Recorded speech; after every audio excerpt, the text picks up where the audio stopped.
Morning friends, welcome to Computers Junction. तो चलिए शुरू करते हैं। आज है हम लोग पढ़ने वाले हैं चैप्टर 3 ज्योग्राफी क्लास 6 एनसीईआरटी का चैप्टर 3।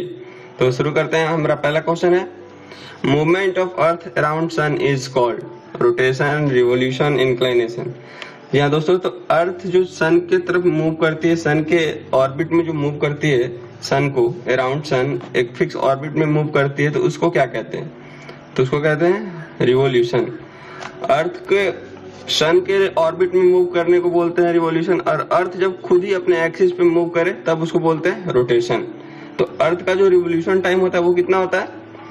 365 डे जो हमारा एक ईयर होता है वो अर्थ का रिवोल्यूशन टाइम होता है, और रोटेशन टाइम जो हमारा 24 आवर्स का होता है वो हमारा रोटेशन होता है। अर्थ जो अपने एक्सिस पे मूव करती है, जिसके कारण डे या नाइट होता है, जिसे हम लोग अर्थ डे के नाम से भी जानते हैं। चलते हैं अगले क्वेश्चन की तरफ। Where is Christmas celebrated in summer? तो काफी फेमस क्वेश्चन है कि क्रिसमस समर में कहाँ सेलिब्रेट किया जाता है? तो इसका सही उत्तर होगा ऑप्शन सी, यानी ऑस्ट्रेलिया। ऑस्ट्रेलिया में सेलिब्रेट किया जाता है क्रिसमस समर में। When is summer solstice observe? Summer solstice कब ऑब्जर्व होता है? तो समर सोल्स्टाइस हमारा होता है 21 जून को। अच्छा, तो समर सोल्स्टाइस का क्या मतलब होता है, थोड़ा हम लोग डायग्रामेटिकली देखते हैं। तो चलिए देखते हैं। ये देखिए डायग्राम। समर सोल्स्टाइस में क्या होता है, जैसे ये हमारा अर्थ है, ये मूव कर रहा है, तो ये मूव करते करते जब इस पोजीशन पे आता है तो यहाँ पे ये जो नॉर्थ पोल है, ये नॉर्थ पोल ये थोड़ा सा टिल्ट हो जाता है। ये देखिए सन की तरफ टिल्टेड है, और ये जो साउथ पोल है ये थोड़ा सा बाहर होता है। तो ये जो टिल्ट रहता है, यहाँ पे क्या होता है कि डायरेक्ट जो हमारा सन का रे है वो डायरेक्ट ट्रॉपिक ऑफ कैंसर पे पड़ता है। ट्रॉपिक ऑफ कैंसर पे डायरेक्ट रे पड़ता है, और यहीं पे हमारा जो होता है लॉन्गेस्ट डे, इसी कारण यहाँ पे लॉन्गेस्ट डे 21 जून को longest day and shortest night होता है। अच्छा, यहाँ पे होता क्या है, जो अभी चीज हम लोग पढ़ रहे हैं ये नॉर्दर्न हेमिस्फीयर को लेकर पॉइंट को लेकर पढ़ रहे हैं। ये जो हमारा ऊपर वाला हिस्सा है, ये इक्वेटर है, इसके ऊपर का जो हिस्सा नॉर्दर्न हेमिस्फीयर, इसी कारण इस समय 21 जून को यहाँ पे 21 जून को हमारे यहाँ गर्मी रहती है। 21 जून में हमारे यहाँ गर्मी रहती है, क्योंकि डायरेक्ट सन का रे जो पड़ता है नॉर्दर्न हेमिस्फीयर में पड़ता है। हम लोग इंडिया कहाँ आता है? नॉर्दर्न हेमिस्फीयर में आता है। तो आगे चलते हैं। आगे अब एक चीज यहाँ से एक और चीज देख लीजिए। ये तो हो गया समर सोल्स्टाइस, और विंटर सोल्स्टाइस क्या होता है? विंटर सोल्स्टाइस में बिल्कुल उल्टा हो जाता है। ये जो साउथ पोल है, साउथ पोल जो है हमारा सन की तरफ थोड़ा सा टिल्टेड रहता है। तो यहाँ पे क्या होता है कि डायरेक्ट सन की जो रेज है वो साउथ पोल की तरफ पड़ती है, यानी इक्वेटर के नीचे। तो यहाँ पे उस समय में गर्मी होता है, और हमारे यहाँ मतलब इंडिया में नॉर्थर्न हेमिस्फीयर में क्या रहता है उस समय? ठंडी। तो चलिए देखते हैं आगे। ये जो चीजें हम पढ़ रहे हैं ये सब नॉर्दर्न हेमिस्फीयर को पॉइंट में लेकर पढ़ रहे हैं। तो चलिए देखते हैं आगे। तो दोस्तों, हमारा विंटर सोल्स्टाइस कब होता है? 22 दिसंबर। 22 दिसंबर को हमारा विंटर सोल्स्टाइस होता है। ये जो भी चीजें पढ़ रहे हैं हम नॉर्दर्न हेमिस्फीयर को रेफरल लेकर पढ़ रहे हैं। और इस समय क्या होता है, ये देखिए जो हमारा नॉर्थ पोल है ये सन से थोड़ा सा दूर है। तो यहाँ पे उस समय क्या होता है, 6 महीने के लिए जिसे कहते हैं ना, रात रहता है इस पोजीशन पे। और यहाँ पे क्या होता है, इस पोजीशन पे ये जो साउदर्न पोल है, यहाँ पे उस समय 6 महीने के लिए रात होता है, क्योंकि सन की रे जो है वो पहुंच नहीं पाती है यहाँ पे, इसलिए। तो चलिए देखते हैं आगे। नेक्स्ट क्वेश्चन है हमारा, when direct rays of the sun fall on equator it is known as.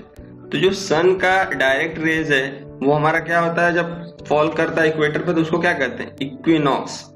Equinox में क्या होता है कि जो हमारा डे एंड नाइट है वो दोनों इक्वल होता है, 12 आवर्स का। तो चलिए डायग्राम से देखते हैं। ये है हमारा इक्विनॉक्स। इक्विनॉक्स में क्या होता है, डे एंड नाइट बराबर होता है। और ये जो है इस समय हमारा जो अर्थ है वो ना ही नॉर्थ पोल के टुवर्ड्स, मतलब सन के टुवर्ड्स जो टिल्ट होता है वो टिल्ट नहीं रहता है, मतलब ना नॉर्थ पोल टिल्ट रहता है सन के टुवर्ड्स, ना साउथ पोल। इसलिए यहाँ पे डे एंड नाइट इक्वल होता है। अच्छा, तो ये कब कब होता है? 21 मार्च एंड 23 सितंबर। अच्छा, 21 मार्च को जब होता है तो उसको हम लोग बोलते हैं वर्नल इक्विनॉक्स। अच्छा, वर्नल इक्विनॉक्स का मतलब क्या हुआ? उस समय हमारा बसंत ऋतु, ये जो पढ़ रहे हैं हम लोग नॉर्दर्न हेमिस्फीयर को रेफरल लेकर पढ़ रहे हैं, उस समय वर्नल इक्विनॉक्स में क्या होता है, हमारे यहाँ बसंत ऋतु आती है। जैसा कि पता है 21 मार्च के बाद हमारे यहाँ बसंत ऋतु आती है। और ये जो ऑटोमनल इक्विनॉक्स होता है ये कब होता है? ये होता है हमारा 23 सितंबर। 23 सितंबर इसको ऑटोमनल, मतलब जो पतझड़ का सीजन होता है, हमारे यहाँ पतझड़ कब चालू होता है? सितंबर के आसपास चालू होता है। तो ये जो भी पढ़ रहे हैं हम नॉर्दर्न हेमिस्फीयर को पॉइंट ऑफ रेफरल लेकर पढ़ रहे हैं। तो चलिए देखते हैं आगे। नेक्स्ट क्वेश्चन है dash experience about 6 months day and 6 months night. मतलब कहाँ पे 6 महीना दिन और 6 महीना रात होता है। तो option A equator, pole, temperate zone, none of this. तो इक्वेटर पे तो नहीं होता है दोस्तों, पोल पे होता है। जैसा कि मैंने भी आप लोगों को बताया, डायग्राम से आप देख लीजिए कि इस समय समर सोलिस्टिस में क्या होता है, सोलिस्टिस में ये जो आपका एरिया है साउदर्न हेमिस्फीयर का, यहाँ पे हमेशा नाइट रहता है। क्यों रहता है नाइट? क्योंकि सन की रेज यहाँ पे पहुंच नहीं पाती है। और विंटर सोलिस्टिस में क्या होता है, ये नॉर्दर्न हेमिस्फीयर है, नॉर्दर्न हेमिस्फीयर के नॉर्थ पोल पे हमेशा रात रहता है। क्यों रहता है? क्योंकि यहाँ पे सन की रेज नहीं पहुंच पाती है। तो इसका आंसर क्या हो जाएगा? पोल। चलिए देखते हैं नेक्स्ट क्वेश्चन की तरफ। नेक्स्ट क्वेश्चन क्या है हमारा? नेक्स्ट क्वेश्चन है हमारा cycle of season. Cycle of season is caused due to. तो हमारे यहाँ जो सीजन होते हैं समर, विंटर, ऑटम और स्प्रिंग, तो 4 सीजन जो होते हैं वो क्यों होते हैं, किसके कारण होते हैं? रोटेशन के कारण होते हैं, रिवोल्यूशन के कारण होते हैं। तो क्या होगा रोटेशन? मतलब मैंने आपको बताया, रोटेशन मतलब अर्थ अपने एक्सिस पे, खुद ऑन एक्सिस पे जब मूव करती है उसको बोलते हैं रोटेशन। और रिवोल्यूशन जब वो सन की तरफ मूव करती है उसको बोलते हैं रिवोल्यूशन। तो चलिए डायग्राम से मैं बताता हूँ आपको।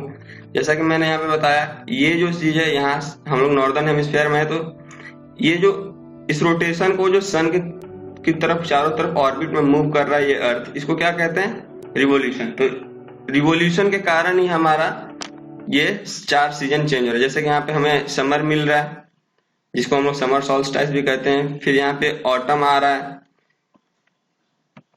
उसके बाद यहाँ पे विंटर आ रहा है, और यहाँ पे हमारा वर्नल आ रहा है, मतलब स्प्रिंग सीजन आ रहा है। तो आज का हमारा क्वेश्चन है, चलते हैं नेक्स्ट क्वेश्चन की तरफ। तो आज का हमारा क्वेश्चन है time taken by earth to complete its revolution. तो मैंने अभी आपको बताया है, आपको कमेंट करना है कि time taken by earth to complete its revolution कितना होगा। Option A 365, 24 hours, 12 hours, 366 days. तो आपको कमेंट करके बताना है। अगर आपको ये वीडियो अच्छा लगे तो लाइक करें, कमेंट करें एंड हमारे चैनल को सब्सक्राइब करें और अपने दोस्तों में शेयर करें। हमारा इंस्टाग्राम पेज भी है और फेसबुक पेज भी है कंप्यूटर्स जंक्शन के नाम पे, जहाँ पे हम डेली अपडेट्स देते हैं। आप वहां भी जाकर हमें फॉलो कर सकते हैं। Thank you friends for watching.